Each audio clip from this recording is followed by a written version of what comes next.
Sistemas de salud en África. Hola, bienvenidos.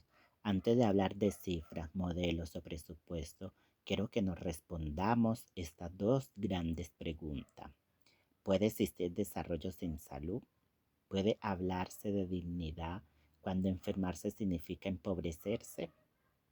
Hoy vamos a analizar el sistema de salud en África, un continente con más de 1.400 millones de personas, pero también con una historia profundamente marcada por la colonización, la desigualdad estructural y la dependencia económica global. Entender la salud en África no es solo revisar hospital o indicadores, es entender cómo la historia política y el modelo económico, las decisiones internacionales han moldeado quién accede a la atención médica y quién no. África no es simplemente un continente con carencia, es un territorio en transformación que enfrenta enormes retos financieros, sociales, geográficos, pero que también ha desarrollado respuestas innovadoras a los sistemas de salud. Exacto, John. Si nos remontamos a 1920, en territorios como Senegal o Kenia, los hospitales no se construían para proteger a las comunidades locales, sino para garantizar que la fuerza laboral colonial estuviera en condiciones productivas. Ese pecado original, y sí, lo digo entre comillas, dejó una estructura profundamente desigual, un sistema macroencefálico, es decir, con grandes hospitales en capitales y un abandono total en zonas rurales. Hoy, más de medio siglo después de la independencia, el desafío no es solo ampliar cobertura, sino desmontar una arquitectura sanitaria diseñada para excluir. Ejemplo político-social. Miremos Sudáfrica tras el apartheid. Heredaron un sistema explícitamente segregado por razas y territorio, aunque hoy posee una constitución avanzada que garantiza el derecho a la salud. La desigualdad económica heredada hace que el 80% de la población dependa de un sistema público saturado, mientras una minoría acceden a servicios privados altamente sofisticados. Aquí vemos como una historia no desaparece, se transforma en desigualdad estructural. Ahora, si hablamos de modelos y principios, desde el punto de vista técnico predomina el modelo mixto con fragmentación, que significa que el Estado participa pero no tiene un control total. Coexisten sistemas de seguridad social, gratuidad parcial, pago directo y financiación externa. Si hablamos de Argelia y Túnez, por ejemplo, desarrollaron sistemas más cercanos al modelo europeo, financiados por contribuciones de trabajadores formales. Sin embargo, el reto en estos modelos es la informalidad laboral. Cuando gran parte de la población no cotiza formalmente, la sostenibilidad financiera se debilita.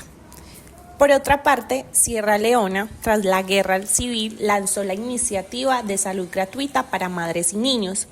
Este programa no solo buscaba eliminar barreras económicas, sino reconstruir la confianza social en el Estado después de un conflicto devastador.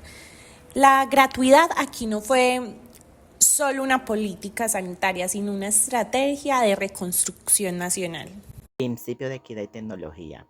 El principio de equidad en África no se enfrenta solo en ingresos, sino en la geografía. Ruanda, con su territorio montañoso, enfrentaba tiempos de traslado crítico para las transfusiones. La implementación de drones Line para la entrega de sangre y vacuna es un ejemplo de cómo la innovación tecnológica puede compensar limitaciones estructurales. Es la aplicación del principio de oportunidad en salud pública con una herramienta del siglo XXI. En Ghana, el reconocimiento del curandero tradicional no es una concesión cultural superficial, es una estrategia pragmática de integración comunitaria. Capacitar a estos actores para identificar signos de alarma en malaria o embarazo de alto riesgo convierte un sistema paralelo en aliado estratégico. Economía, PI y la barrera de cristal. Hablemos del corazón estructural del sistema, el financiamiento. En el 2001, Mediante la declaración de Abuja, los países africanos se comprometieron a destinar el 15% del presupuesto nacional a salud. Esta meta no era simbólica, representaba el mínimo necesario para avanzar hacia la cobertura sanitaria universal de todo el territorio africano.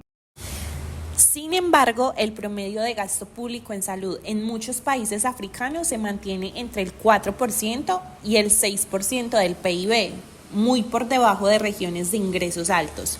Para ponerlo en perspectiva, en la Unión Europea el gasto total en salud supera en promedio el 8% al 10% del PIB. En América Latina y el Caribe, el promedio regional oscila alrededor del 7% del PIB. En países de altos ingresos puede superar incluso el 11% o 12%. Esto significa que África parte de una base estructuralmente más baja en inversión sanitaria. Pero la diferencia no es solo porcentual, es también estructural. En Europa, la mayor parte del gasto en salud público financiado por vía impuesto o seguridad social. En América Latina, aunque existe desigualdad, la proporción de gastos públicos ha aumentado progresivamente. En cambio, en muchos países africanos el gasto público es bajo y el gasto del bolsillo es súper alto, afectando a las familias más vulnerables.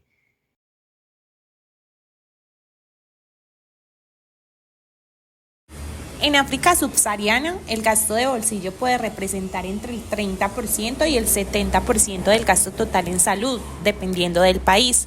En contraste, en la Unión Europea, el gasto de bolsillo suele estar por debajo del 20%. En América Latina, aunque más alto que Europa, generalmente oscila entre el 25 y 35%. Esto demuestra que el sistema africano protege menos financieramente a su población. Cuando el gasto del bolsillo supera el 40% del gasto total, aumenta significativamente el riesgo de gasto catastrófico. Esto implica que una enfermedad puede llevar a una familia por debajo de la línea de pobreza. En economía, donde el ingreso per cápita ya es bajo, el impacto es mucho más severo que en países europeos. Además, el PIB africano presenta una característica clave: alta volatilidad.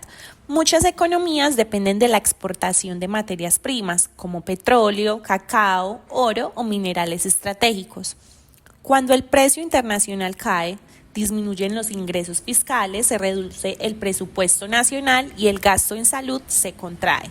En Europa, por ejemplo, donde las economías son más diversificadas e industrializadas, el impacto de un solo producto no afecta de manera tan directa el presupuesto sanitario. Otro elemento diferencial es la dependencia de ayuda externa. En varios países africanos, entre el 20% y el 40% del gasto total en salud proviene de cooperación internacional. En Europa, esta cifra es prácticamente inexistente. En América Latina, la dependencia externa es menor y no constituye la base estructural del financiamiento sanitario. Esto convierte al sistema africano en un sistema vulnerable a decisiones externas. En resumen, la brecha de aguja no solo refleja el incumplimiento político, refleja restricción fiscal estructural, dependencia de economías primarias, alta volatilidad macroeconómica, baja protección financiera y fuerte dependencia externa. La salud en África no solo depende de decisiones sanitarias, sino del comportamiento del mercado global.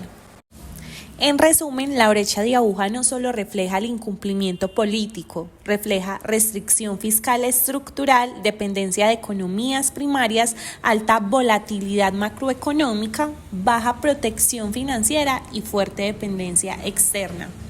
La salud en África no solo depende de decisiones sanitarias, sino del comportamiento del mercado global. Ahora nos preguntamos, ¿responde el sistema a la población? En infecciones, sí. África desarrolló sistemas de vigilancia epidemiológica sólidos frente al ébola y el COVID-19.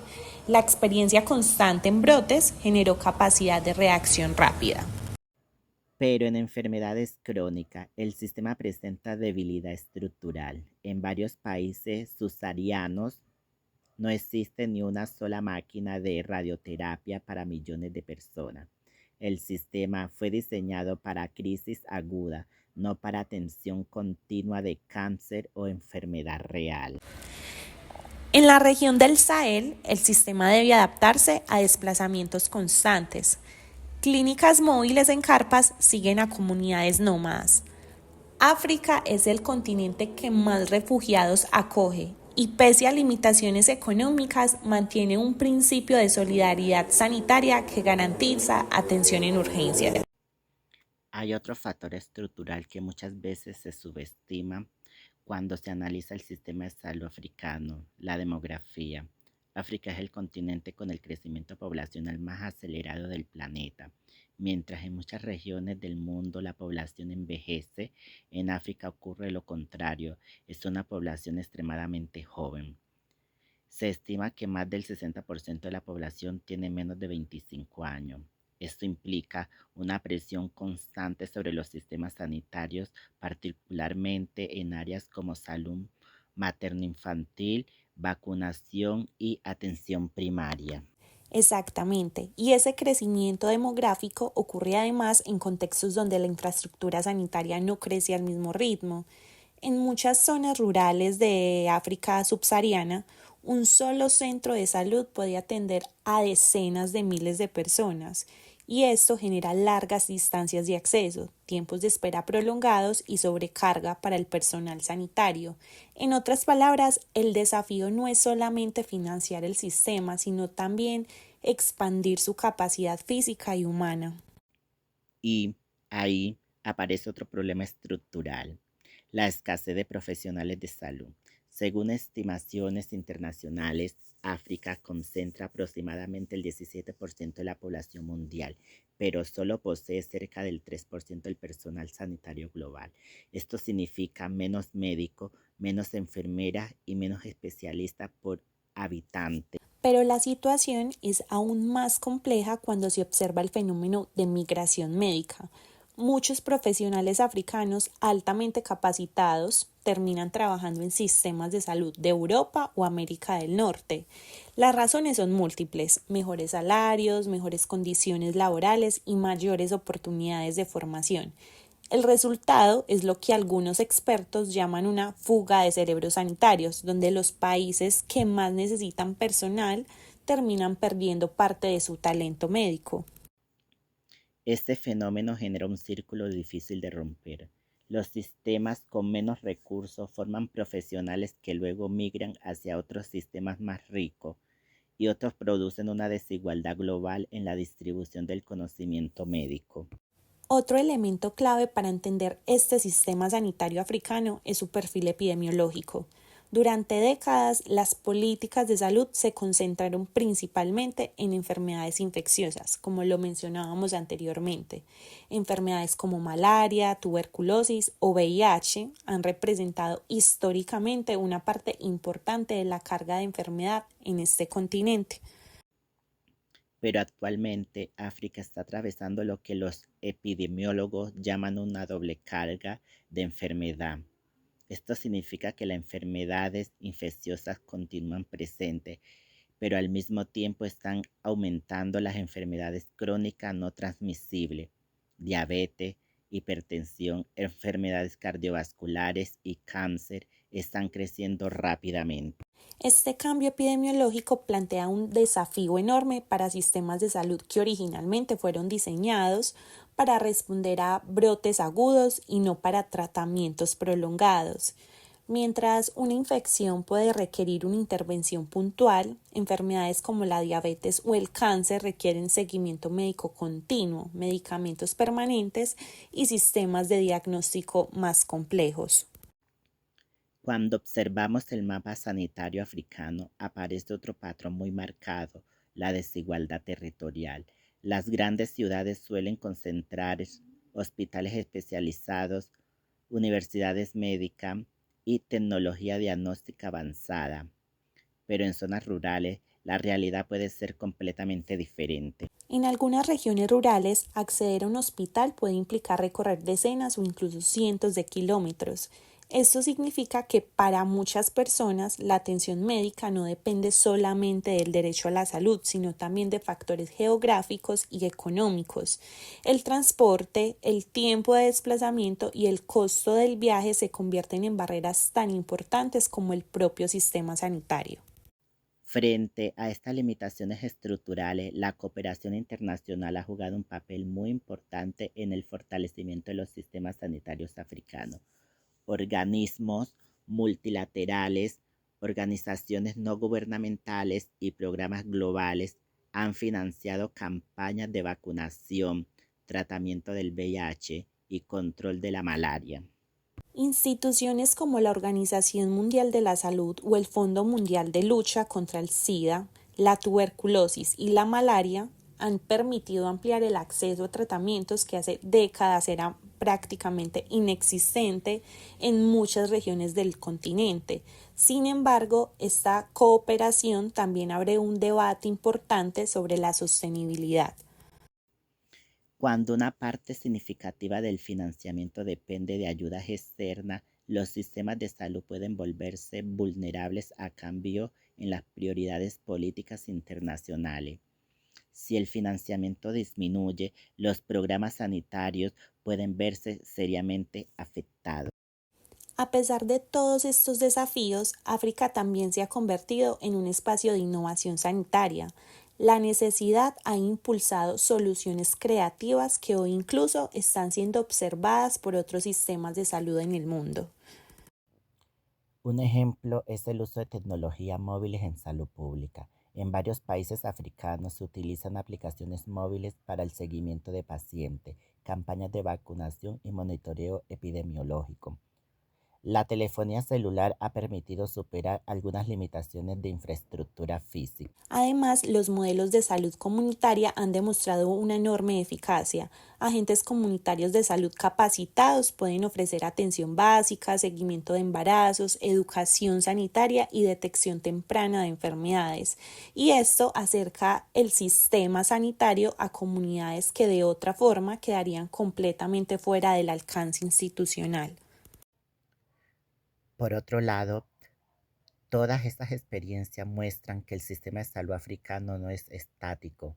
A pesar de sus limitaciones estructurales, muchos países están experimentando con nuevas estrategias de financiamiento, modelos comunitarios y desarrollo tecnológico.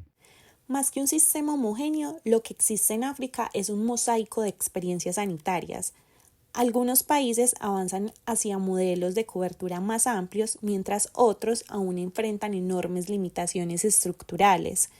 Pero lo importante es entender que la transformación del sistema sanitario africano no depende únicamente de decisiones médicas, depende también de transformaciones económicas, políticas y sociales más amplias. Para entender mejor cómo funcionan los sistemas de salud en África, es importante observar algunos casos concretos del país. Ruanda. Después del genocidio en 1994, Ruanda construyó su sistema de salud creando un seguro comunitario llamado Mutuelles de Santé, que permite que la población contribuya según el nivel de ingreso. Gracias a este modelo, una parte de la población tiene acceso a los servicios de salud. Etiopía implementó un programa de trabajadores comunitarios de salud que llevan servicios básicos como vacunación, control prenatal y educación en salud directamente a las zonas rurales, mejorando el acceso de comunidades que antes estaban muy alejadas del sistema sanitario. Botsuana desarrolló programas importantes para enfrentar el VIH-Sida, ofreciendo tratamientos con medicamentos antirretrovirales y ampliando el diagnóstico. Esto ayudó a reducir la mortalidad y mejorar la calidad de vida de muchas personas. Marruecos ha impulsado reformas para ampliar aseguramiento en salud y reducir el gasto directo que deben pagar las familias, buscando avanzar hacia una mejor cobertura sanitaria. Estos cuatro momentos adaptaron los sistemas de salud de cada país y del continente africano. El desafío hacia el 2026 es la soberanía sanitaria, reducir la importación del 90% de medicamentos, fortalecer producción local, como ya lo hacen Egipto y Senegal, con vacunas del ARNM. El sistema africano no está estático, está en metamorfosis. Después de todo este análisis, para nosotros el sistema de salud en África no es simplemente un sistema con fallas, es la evidencia de cómo la historia, la economía global y las decisiones políticas determinan quién tiene acceso a la vida y quién no. No se puede exigir cobertura universal cuando el gasto en salud compite con la deuda externa, cuando el PIB depende del precio del petróleo o del cacao y cuando la promesa de ese 15% de aguja sigue siendo más aspiración que realidad. África ha demostrado resiliencia, sí, pero la resiliencia no debería ser una obligación permanente. El verdadero problema no es la falta de capacidad, es la desigualdad estructural tan marcada que condiciona sus posibilidades. Y mientras esa estructura no cambie, la salud seguirá siendo un derecho escrito en constituciones, pero limitado en la práctica. Muchas gracias. El grupo está conformado por Marlene Villegas Gallego y John Jairo Arias, quien les habla.